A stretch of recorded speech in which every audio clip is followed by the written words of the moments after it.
ಆದಾಮ ಮತ್ತು ಹವ್ವಳನ್ನು ಸೃಷ್ಟಿಸಿದ ನಂತರ ದೇವರು ಅವರಿಗೆ ಭೂಮಿಯ ಮೇಲಿನ ಸಂಪೂರ್ಣ ಅಧಿಕಾರವನ್ನು ನೀಡಿದರು.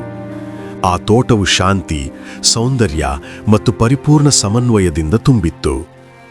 ಆದಾಮ ಮತ್ತು ಹವ್ವ ಏದೇನ್ ತೋಟದಲ್ಲಿ ಸಂತೋಷದಿಂದ ಜೀವಿಸುತ್ತಿದ್ದರು.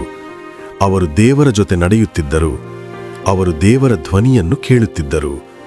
ಮತ್ತು ದೇವರು ಹೇಳಿದರು, ನೀವು ತೋಟದಲ್ಲಿರುವ ಪ್ರತಿಯೊಂದು ಮರದಿಂದ ಹಣ್ಣನ್ನು ತಿನ್ನಬಹುದು, ಆದರೆ ಒಳ್ಳೆಯದು ಮತ್ತು ಕೆಟ್ಟದರ ಅರಿವು ಮೂಡಿಸುವ ಜ್ಞಾನದ ಮರದಿಂದ ತಿನ್ನಬಾರದು. ನೀವು ಅದರಿಂದ ತಿನ್ನುವ ದಿನದಲ್ಲೇ ಖಂಡಿತವಾಗಿ ಸಾಯುವಿರಿ. ಆದರೆ ಮರಗಳ ನಡುವೆ ಅಡಗಿಕೊಂಡು ಹಾವು ನೋಡುತ್ತಿತ್ತು. ನಿಶ್ಶಬ್ದವಾಗಿ ಕುತಂತ್ರದಿಂದ ಕಾಯುತ್ತಾ ಹಾವು ಒಂದು ಕೊಂಬೆಯ ಮೇಲೆ ಹತ್ತಿತು. ಅದರ ಕಣ್ಣುಗಳಲ್ಲಿ ಸೂಕ್ಷ್ಮವಾದ ಹೊಳಪು. ಅದು ಮಾತಾಡಿತು, ದೇವರು ನಿಜವಾಗಿಯೂ ನಿಮಗೆ ಯಾವ ಮರದಿಂದಲೂ ತಿನ್ನಬಾರದು ಎಂದು ಹೇಳಿದನ? ಹವ್ವ ಉತ್ತರಿಸಿದಳು, ನಾವು ಎಲ್ಲಾ ಮರಗಳಿಂದ ತಿನ್ನಬಹುದು, ಆದರೆ ಈ ಒಂದು ಮರದಿಂದ ಮಾತ್ರ ತಿನ್ನಬಾರದು. ಆಗ ಹಾವು ಅವಳನ್ನು ಮೋಸ ಮಾಡಿತು. ನೀವು ಖಂಡಿತವಾಗಿಯೂ ಸಾಯುವುದಿಲ್ಲ. ನೀವು ಅದನ್ನು ತಿನ್ನುವಾಗ ನಿಮ್ಮ ಕಣ್ಣುಗಳು ತೆರೆಯಲ್ಪಡುವವು, ನೀವು ದೇವರಂತೆ ಆಗುವಿರಿ. ಆ ಹಣ್ಣು ಸುಂದರವಾಗಿ ಕಾಣಿಸಿತು, ಆಕರ್ಷಕವಾಗಿತ್ತು, ಮೋಹಕವಾಗಿತ್ತು. ಅವಳು ಒಂದು ತುಂಡು ಕಚ್ಚಿದಳು. ನಂತರ ಅದನ್ನು ಆದಾಮನಿಗೆ ಕೊಟ್ಟಳು. ಅವನೂ ತಿಂದನು. ತೋಟದಲ್ಲಿ ಮೌನ ಆವರಿಸಿತು.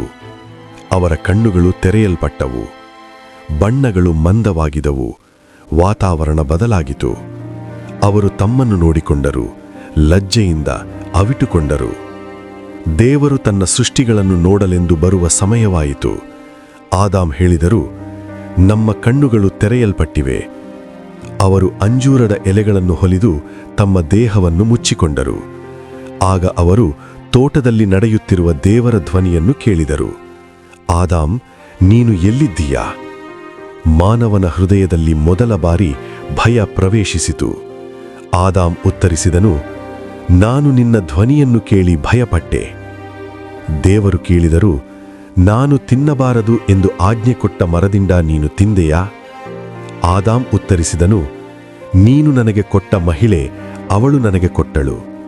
ಹವ್ವ ಹೇಳಿದಳು, ಹಾವು ನನ್ನನ್ನು ವಂಚಿಸಿತು. ಹೀಗೆ ಪಾಪವು ಲೋಕಕ್ಕೆ ಪ್ರವೇಶಿಸಿತು. ಆ ಕ್ಷಣದಲ್ಲಿ ನಿರ್ದೋಷಿತ್ವ ಮುರಿಯಿತು. ನಂಬಿಕೆ ಚೂರು ಚೂರಾಯಿತು. ಶಾಂತಿ ಕಳೆದು ಹೋಯಿತು. ದೇವರು ತೀರ್ಪನ್ನು ಪ್ರಕಟಿಸಿದರು. ಹಾವು ತನ್ನ ಹೊಟ್ಟೆಯ ಮೇಲೆ ಹರಿದಾಡಲಿ ಎಂದು ಶಪಿಸಲ್ಪಟ್ಟಿತು. ಸ್ತ್ರೀಯು ತನ್ನ ಮಕ್ಕಳ ಜನನದಲ್ಲಿ ನೋವನ್ನು ಅನುಭವಿಸುವಳು. ಭೂಮಿ ಮುಳ್ಳುಗಳು ಉಂಟಾಗುವವು. ಪುರುಷನು ತನ್ನ ಶ್ರಮದ ಬೆವರಿನಿಂದ ಅನ್ನವನ್ನು ಗಳಿಸಬೇಕಾಯಿತು. ಸೃಷ್ಟಿಯ ಮೇಲೆ ಮಳೆಯ ಮೋಡಗಳು ಕವಿದವು. ನೀನು ಧೂಳಾಗಿದ್ದೀಯಾ, ಧೂಳಿಗೆ ಮರಳುವೆ.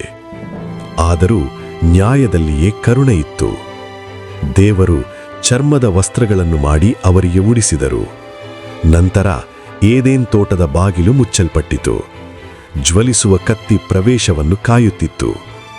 ಆದಾಮ ಮತ್ತು ಹವ್ವ ಕೈ ಹಿಡಿದು ಸ್ವರ್ಗದಂತಹ ಏದೇನ್ ವನವನ್ನು ಬಿಟ್ಟು ಹೊರಟರು. ಒಂದು ಕ್ಷಣದ ಅವಿಧೇಯತೆಯಿಂದ ನಿರ್ದೋಷಿತ್ವ ಕಳೆದು ಹೋಯಿತು. ಆದರೆ ನಿರೀಕ್ಷೆ ಕಳೆದು ಹೋಗಲಿಲ್ಲ. ಯಾಕೆಂದರೆ ಶಾಪದ ಮಧ್ಯವಿಲ್ಲೆಯೇ ದೇವರು ಒಂದು ದಿನ ರಕ್ಷಕನು ಬರಲಿದ್ದಾನೆ ಎಂದು ವಾಗ್ದಾನ ಮಾಡಿದ್ದನು. ಅದು ವಿಮೋಚನೆಯ ಆರಂಭ.